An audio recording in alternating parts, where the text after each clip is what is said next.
ఓం శ్రీ గురుభ్యో నమః. సమత మమతలకు నాంది ఉగాది సంవత్సరాది గురించి తెలుసుకుందాం.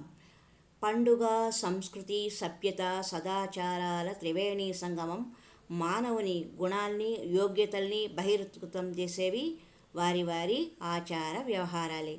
ప్రతి పండుగ ఆధ్యాత్మిక, సాంఘిక, నైతిక, సామరస్య భావాలను సమృద్ధిగా వెంట తెచ్చి మానవాళికి పంచిపెడుతుంది. మనిషిని సత్యధర్మ వర్తనునిగా చేస్తుంది. సంవత్సరంలో మొదటి రోజు శుభముగా, సంతోషంగా గడిచినట్లయితే ఆ సంవత్సరం అంతా శుభప్రదంగానే ఉంటుందని జనానికి ఒక నమ్మకం ఉంది.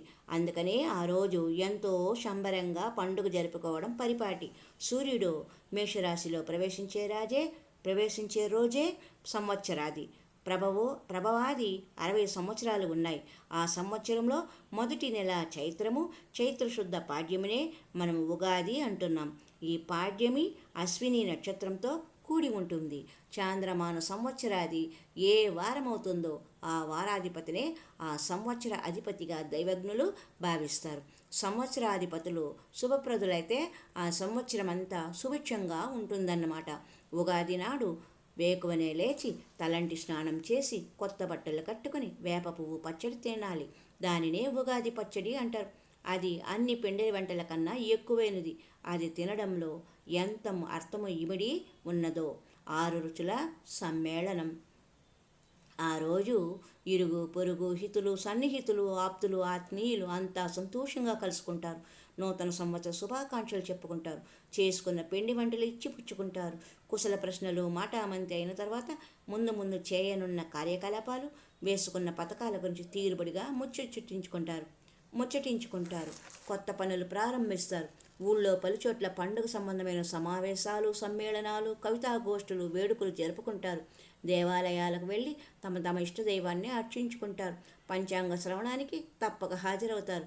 ఆ ఏడాది తమ రాశిఫలం ఎలా ఉందో అంటే ఆదాయ వ్యయాలు, లాభ నష్టాలు, రాజపూజ్య అవమానాల వివరాలు తెలుసుకునేందుకు ప్రతివారు ఆసక్తిని కనబరుస్తారు. ప్రతి పండుగలోనూ ఒక కొత్తదనం, అందం, ఆనందం ఇమిడి ఉంటాయి. ఎప్పుడూ ఒకే కాలం, ఒకే ఋతువు ఉంటే మనిషి విసిగిపోతాడని కాబోలు. భగవంతుడు కాలనిర్ణయ పట్టికను చాలా చక్కగా తయారు చేశాడు. అనంతమైన కాలంలో సంవత్సరం అన్న వ్యవధి అణుమాత్రం. కాలము ఎవరి కోసం ఆగదు, అది కదిలిపోతూనే ఉంటుంది. కదలనిది నేల. ఈ రెంటి మధ్య ఎన్నో ఆరంభ దశలు, అంత్యదశలు ఉంటాయి. కాలం కడలిలా కదిలిపోతూనే ఉంటుంది. కాలగమనాన్ని ఆపడం ఎవరి తరం కాదు. కాలము అమూల్యమైనది. గడిచిన కాలము తిరిగి రాదు. కాలాన్ని వృధా చేయకూడదు. కాలంలోని ప్రతి క్షణము సద్వినియోగం చేసుకోవాలి అంటూ గుడిలో మ్రోగే ఘంటారావం మానవ లోకానికి చేసే హెచ్చరిక. ప్రకృతిలో 6 ఋతువుల లాగానే మానవ ప్రకృతిలో కూడా ఋతువులు ఉన్నాయి. ఈ ఋతువు అనేది కాలం తెచ్చే మార్పు. మానవ ప్రకృతి అంటే ప్రవృత్తి కూడా అనేక మార్పులకి లోనవుతుంది. కానీ మనిషి ఆ మార్పుల్ని గురించి తెలుసుకోడు, పట్టించుకోడు, బాధ్యతను విస్మరిస్తాడు. అప్పుడే అశాంతికి గురవుతాడు. ఈ అశాంతి ఆవేదనకు దారితీస్తుంది. సహనము లోపించినప్పుడే మనిషిలో కోపము, తాపము, అసంతృప్తి, అశాంతి, విరోధము, విద్వేషము చెలరేగుతాయి. అవన్నీ మనిషిలోని మానవత్వాన్ని తుడిచివేస్తాయి.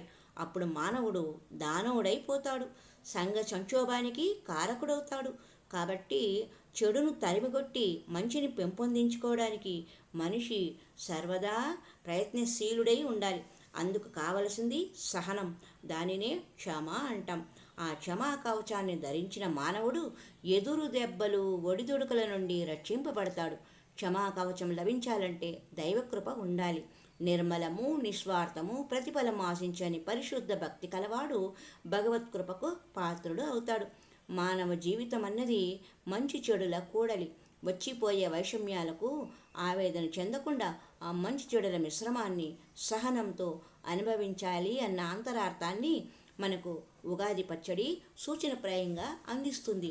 ఉప్పు, పులుపు, తీపి, కారం, చేదు, వగరు అనే 6 రుచుల్ని నిత్య జీవితంలో హెచ్చుతగ్గులు పాటించక అభిమానంతో చవిచూసినట్లే మానవులంతా ఏ పొరపచ్చాలు లేకుండా సమైక్యతా భావం కలిగి జీవించాలి అనేదే ఉగాది పచ్చడి మనకిచ్చే సందేశం.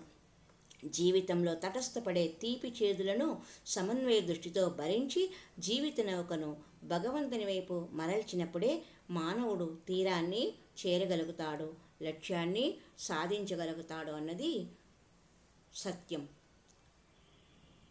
తెలుగు వారికి ప్రతి ఏటా వచ్చే 60 పేర్లు గల సంవత్సరము సమతకు మమతకు నాంది, నవ్యతకు పునాది కావాలని ఆశిస్తూ ప్రతి సంవత్సరము ఆనందము ఆహ్లాదము కలిగించేదిగా తమ యొక్క జీవితాన్ని నిర్దేశించుకోవాలని మనస్ఫూర్తిగా ప్రార్థిస్తూ సర్వే జనా సుఖినో భవంతు, లోకా సమస్తా సన్మంగళాని సంతు. హరి ఓం సత్.